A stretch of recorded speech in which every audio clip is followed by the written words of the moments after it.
With 3.18 for Path of Exile fast approaching, the question on everyone's mind is, well, of course, what should our league start and what's being nerfed? In this video, I'm going to speculate on some of the nerfs we might see going into Path of Exile 3.18. At the end of 3.17, I did something similar, and I ended up with a glorious 3-0 record on my nerf predictions. Ignite DD, Seismic Trap, and Immortal Bone Shatter were all nerfed, although interestingly, Seismic Trap was nerfed far more lightly than I expected and ended up surviving as a build, with Immortal Bone Shatter being completely removed as a playable option, and Ignite DD falling well behind everything else outside of Gauntlet gameplay. So this video is speculation, and it is theory crafting, but it's fun to guess what might be nerfed, and some of the ways in which GGG might adjust skill balance. During this video, I'll also be referencing PoE Ninja as a metric of popularity. PoE Ninja might not be the best way to determine total popularity since it's now restricted to level 100 characters, but it's one of the only easily accessed and publicly available ways to, at a glance, see how many people are playing what, at least of a very high end. So while I am taking it with a grain of salt, it's still a useful tool. As a quick reminder, something else that a lot of people didn't seem to get last time. I don't work for GGG, and I don't control what is and isn't nerfed. This is not me nerfing your favorite skills or favorite builds. This is me speculating on how GGG might be adjusting things because at the end of the day, Path of Exile is a game that runs on change. It's very rare for one build to be good for 5 or 10 leagues consecutively. But I don't consult for GGG, and in the grand scheme of things, my videos are so small that there's a very good chance they don't even see them.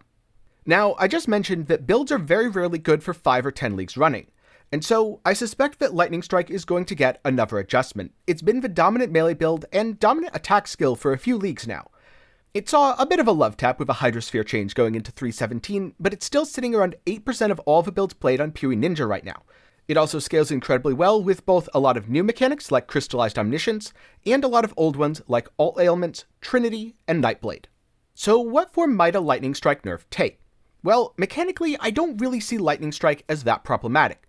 They could restrict it to a much closer range strike skill, more like Molten Strike, and that would kill the popularity, say by greatly reducing the projectile speed of the projectiles your Lightning Strike fires, as most people who play it are playing it for the enjoyment of clearing 2 or 3 screens away by scaling Pierce and projectile speed. But on the other hand, the simplest nerf would just be to lower the damage. Right now, Lightning Strike adds 9 to 179 lightning damage at level 20, and has an effectiveness of added damage of 225%. In general, when GGG does nerfs like this, they tend to hit the 15 to 25% mark. So if we put it right in the middle at 20%, we could expect the damage to be changed to 8 to 143% flat and 180% effectiveness of added damage. This would put Lightning Strike more in line with a lot of the other melee skills, and on single target, quite a bit behind several others. So you'd be making a trade-off. Do I play something like Lightning Strike or Frostblades that has good clear but lackluster single target? Or do I play something like Molten Strike or Bladestorm, which is very good at annihilating a single target, but is awkward when it comes to clearing maps? In fact, 20% might even be too strong depending on how many of the other mechanics that Lightning Strike uses are adjusted in 3.18. On the other hand, a build that's not very popular right now, but is incredibly powerful, is Phantasmal Cremation. The reason it's not so popular is it's a high investment build. Last I checked, you're spending 20 to 30x just on the gems you need to even make it function. But it has incredibly high damage scaling, and in large part it's slipped under the radar in terms of popularity, likely due to the expense, with only 2% of a player base using it on PoE Ninja. The reason it's so powerful is it kind of turns your cremation into an automated detonate dead. You're dealing percentile HP damage to enemies by exploding nearby corpses whenever your cremation fires. The reason this took off in 3.17 in particular is because Ashes of the Stars is what makes this build truly ridiculous. It raises the chance to explode from 40% all the way up to 100%. Therefore, the simplest change to nerf this build without completely destroying it would be to lower that explosion chance, taking it from 2% per 1% quality on Phantasmal Cremation to maybe 1% per 1% quality. This way, you'd have the damage from Phantasmal Cremation itself while leaving the rest of the build functionally unchanged. It would still be very good, but it wouldn't be quite as broken. On the other hand, I could absolutely see this one surviving, since it is exclusively a high-end build. Not that many people are playing it, and very often builds like that, see something like Scourge Arrow in the past, or even Immortal Bone Shatter, which during 3.15 was completely ignored. I often see those builds go unnerfed for a lot longer than something that's popular and less strong, but still a little bit broken. Then next up, everyone's favorite, or maybe just the build that everyone's sick of seeing, and that is Explosive Arrow. While this build was incredibly popular on League Start with about 14% of the player base playing it week 1, it's largely fallen off due to the janky mechanics used by Explosive Arrow, and the fact that if you get into the late endgame and you're investing tens or hundreds of Exalt into your build, there are just better options out there. So it's fallen to a mere 3%. This means the odds of a build getting nerfed are significantly lower, but what changes might happen? Well, hit-based EA feels really fine. It's very good for league starting, and it provides solid damage on almost no gear. But the top-end scaling isn't all that impressive when compared to other bow skills like, say, Tornado Shot, or even Poison Scourge Arrow. So I'd say hit-based EA is fairly balanced. Ignite EA, on the other hand, gets around a lot of the jank by being able to use Ignite Prolif, so you're not making the trade-off of playing something that's clunky while clearing for good single target. You can't really stop Ignites from proliferating, but what you can do is reduce the damage that they deal, thus requiring more gear to get the same output. So right now, Explosive Arrow deals 5% more damage with ailments per fuse in the enemy. This could very likely be nerfed to, say, 3%, thus reducing the total size of the Ignite on the same gear, or removed entirely, meaning you'll have quite good hit damage scaling, but mediocre Ignite scaling. On the other hand, despite this build popularity, I could see it going completely unchanged into 3.18 and potentially beyond. But one thing I don't expect to go unchanged is Skeleton Mages. This was a very popular build on League Start, and even now, 8% of the player base is still playing it. This means it's good early game and scales incredibly well late into the endgame. They have much better coverage than melee skeletons, and they're great for content like Simulacrum, even on relatively low investment. Now, the big difference with skeleton mages, as opposed to regular skeletons, is they deal elemental damage, and they have different base stats. So, nerf-wise, this would be a pretty easy one. Just change the base stats of skeleton mages to lower their damage. This will likely shift players towards playing Absolution, or maybe a different minion of choice based on other balance changes and new items added in 3.18. Personally, I don't play minions, so I can't attest to the strength or weakness of skeleton mages, but a lot of people swear by its strength, and given the popularity has been quite high for a couple leagues now, I can very much see this as being in GGG's sights. And then finally, a build that's just as broken as Phantasmal Cremation, and infinitely more problematic for the servers. That's Ward Loop cast when damage taken. This went under the radar in 3.16 despite being incredibly powerful. With the addition of Crystallized Omniscience and Annihilating Light, the build's just getting unethical for the amount of defenses that it has and the amount of damage that it can deal. To nerf this build? Well, it's very simple. Just add 10,000 base armor to every player and watch all the ward loops break. Jokes aside, the build requires that you have permanent ward via flask scaling and global defense scaling. The best way to nerf it is to modify the way that Oloroth's Resolve works, such as preventing it from gaining charges during the flask effect or the effect of any similarly named flask, much like we see with the Soul Ripper flask.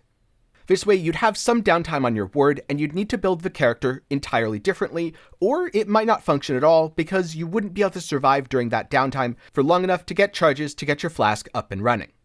This is of course not an entirely comprehensive list of all the builds and skills that might see adjustment in 3.18. There's plenty of other things, but if I tried to talk about absolutely everything, then we'd be here all day, and there's going to be a lot more things that aren't nerfed than things that are nerfed. It's just the nature of a game as complicated as Path of Exile. I also want to spend some time talking about some items that I think might get adjustment, but before I do, a quick reminder that if you've been enjoying this theory crafting for nerfs that might happen in 3.18, please do leave a like on the video. For more Path of Exile and action RPG content, sub to the channel and ring that bell to be notified. And if you want to commemorate your 3.17 experiences with a shirt or a water bottle, then check out my official merch shop down below, where I have a special Arch Nemesis themed version of my logo. For now though, what items are most problematic in 3.17 and most likely to see a nerf? I'm sure when I said that, the first thing that came to mind is Crystallized Omniscience. It's certainly one of the most powerful items added, and it's a clear sign that GGG wants the amulet to be a power slot, much like the belt. One of the major issues with the item, though, is it adds both damage and defenses at a relatively low investment. Now, I don't expect a major nerf here. I think Crystallized Omniscience should exist and should be powerful. It could certainly be made rarer, say making it a 1% drop chance so people have a reason to farm the boss, but won't be getting too many of them. On the other hand, there could be a light adjustment to the scaling, such as 1% pen per 15 Omni instead of per 10, or 1% all res per 15 instead of per 10, meaning you'd need to invest more in defensive stats or other offensive stats rather than just relying on Omniscience to carry you. I could also see GGG taking this in an entirely different direction, where instead of fulfilling stat requirements with 25% of Omni, meaning you only need about 1,000 to use most of the items in the game, it could be changed to 15% of Omni. so you need to get around 1700 Omniscience before you can even use a lot of your items. This would be a way to nerf it so that it requires more investment while leaving the high-end scaling untouched. Although I am a little concerned that if that does happen, Ulnatol's Vow won't see very much use. As a quick note, throughout the league, I've done several videos showcasing the mechanics of these items, talking about how Crystallized Omniscience and many of the others work. So if you're interested in that, check the card and check the video description for some more resources. If you didn't think Omni when I mentioned items, you might have thought Ashes of the Stars, especially since I mentioned it in regards to Phantasmal Cremation. It's incredibly powerful and incredibly versatile. It offers +1 to all skill gems and 30% quality to all skill gems, which means it's very good for scaling gems that have strong qualities, such as Elemental Weakness, and very good for scaling alt quality gems, such as the aforementioned Phantasmal Cremation. It also offers up to 20% reservation efficiency, which is incredibly powerful for low life builds because it applies to both your life and mana reservation. But on the other hand, I feel like Ashes is very good for the game. It's probably a bit too strong in its current form, but I wouldn't want to see it completely destroyed. Much like Omni, it could be made rarer, or alternatively, it could get a light adjustment, such as topping out at 20% quality instead of 30, or maybe changing the reservation from 10 to 20% reservation efficiency to 5 to 10% mana reservation efficiency. This would mean that when you use Ashes, quality scaling is still valuable, but a rare unique might be more competitive as you can get +2 gems. This strikes me as a good middle ground for both balancing the item while leaving it very usable and leaving it very powerful, and avoiding it feeling like best in slot for most players on most builds. And then we have Melding of the Flesh, an insanely powerful defensive gem that, despite having a visible downside, is easily one of the best items in PoE currently. It allows you to get up to 90% all maximum elemental resistances by getting 90% in a single maximum elemental resistance. There's a downside of a resistance penalty, but if you're using Purities, Resist Flasks, Mageblood, or Omni, it's very easy to overcome this downside. I think the reason that this has been overlooked is a lot of players underestimate just how much investment you need to get 90% all res. A lot of players also underestimate the fact that if you take 60% less damage from an element, most mechanics that were scary end up becoming quite trivial. I like that Melding of the Flesh exists, and I've used it in several of my builds during 3.18, but I also see how problematic it can get, as it lets you use items which would normally inflict a max res penalty and effectively ignore that as long as it doesn't inflict it on all 3 res. It also means that any item that gives you a single res essentially gives you all res, and so it makes defenses far easier to scale when it comes to elemental damage. I can see a couple of adjustment paths here, the first of which is, yet again, making it far rarer. The second of which is limiting your maximum resistances to 85% while using it instead of 90%.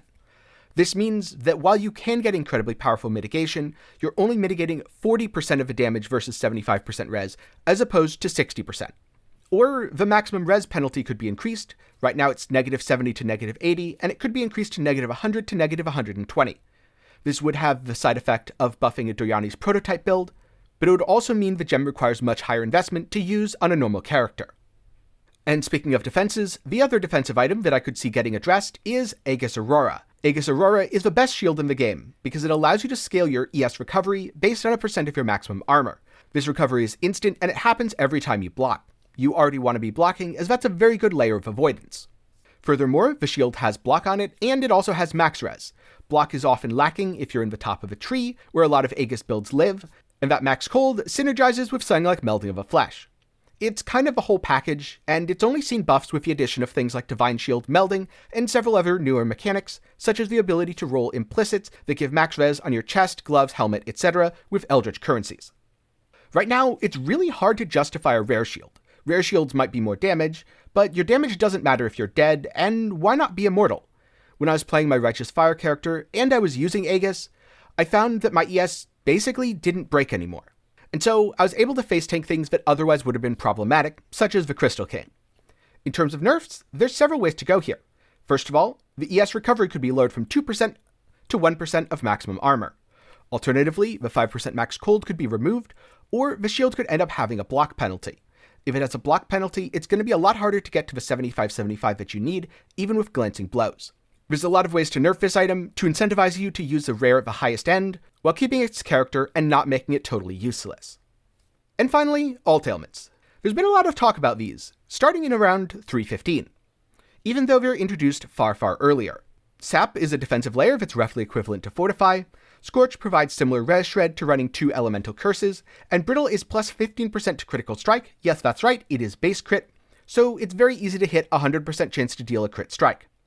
Normally, you have to use a specific weapon like an alternating scepter, give up your helmet to get one of the ailments via Gale Sight, inflict it on blocks such as with a heat-attuned tower shield, or use boots to drop ground that have positional requirements.